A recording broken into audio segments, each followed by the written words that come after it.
Um, and so we're just gonna be doing those today. I know some of you were looking forward to these. So I'm gonna do the plaster first. It's been sitting for 2 days. It was a little extra wet, so I let it sit a little longer.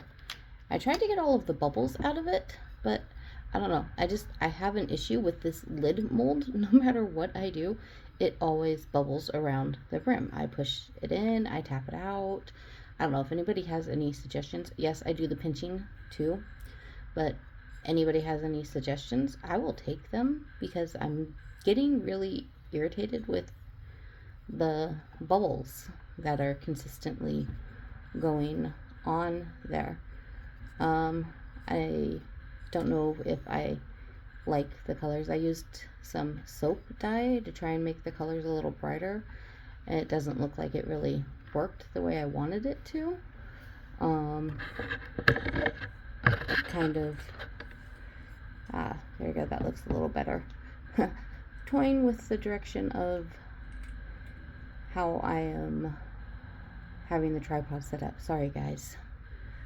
But as you can see, we have some fun colors here. Maybe if I turn on the light, we'll be able to see it better.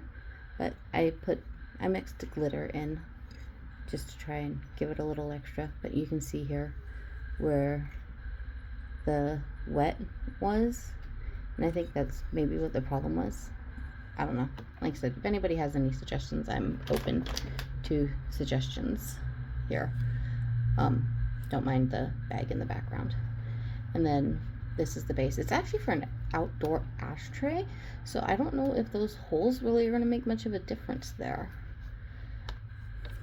I don't know. We've got some here.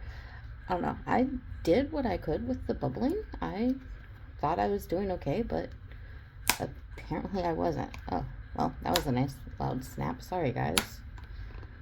Don't mind me. I have issues with my hands, and sometimes I just can't hold these molds back like all of you can. I try, but it doesn't always work the way it's supposed to. These bottoms, though, I don't really ever have many issues with. The mold's a little wonky on the bottom.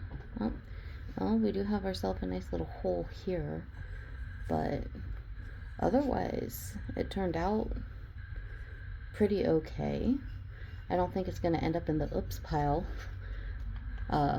where things get drastically marked down. So there is at least that much. I'm just going to put this over to the side where everything that's completed or halfway complete or whatever tends to go. Hold on. So we can dust off some of the stuff over here that's now got plaster of Paris dust all over it. I do think that was definitely a little extra moist, and ugh, I hate that word. You'll never catch me saying that if I can avoid it. It was a little extra wet. That sounds better. Irony. I write and edit books, and I really, really hate that word.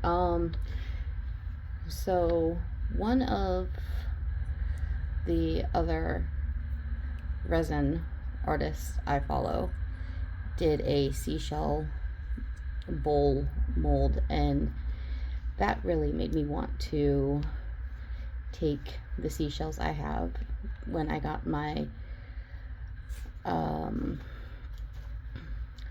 molds last night for my soap holders, soap trays, there we go.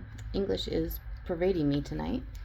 And mix them in, and that's what I did. I soaked the shells in the resin first to try and avoid all of these air pockets that we had here, but seeing as we can't always predict where the air pockets are going to come up in the bubbles, I think what I'll do with that, and it really is pretty.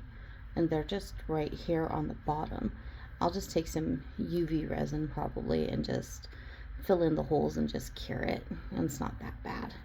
That's right where you would expect them to be too. So I might have just poured a little too fast, and then we have our little